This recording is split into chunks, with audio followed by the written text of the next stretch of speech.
Occasionally, the clouds behind us have parted just long enough so airplanes at higher altitudes could see the ash deposits on the side of the mountain and smoke columns. The dark plumes have not been high by volcano standards, only about 3,000 to 4,000 feet high.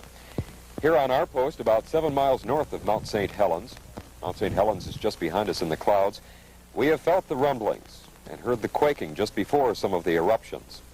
With us right now is volcano researcher Dr. David Johnston. Dr. Johnston is from the U.S. Geological Survey. Dr. Johnston, tell us, is this going to be the extent of eruptions here on Mount St. Helens or just the beginning? Well, it's pretty hard to tell right now since we can't see very much up there, but I very seriously doubt this is the end of it.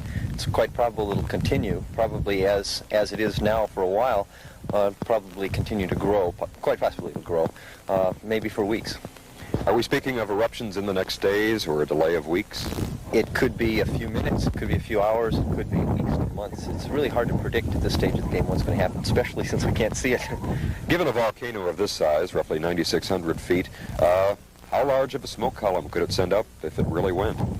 It could conceivably produce very large eruptions, 5 to 10 miles high, by the time the eruption column has risen as high as it can, sending ash as far eastward as perhaps Yakima, farther east yet. What is the biggest danger at this point, lava flows or mud flows?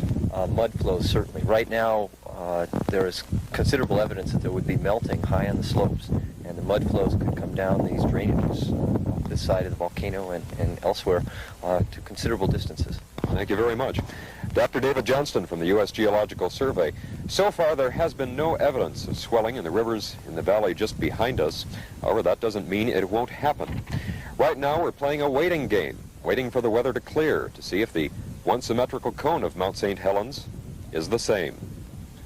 At Mount St. Helens, I'm Jeff Renner, live for King 5 News.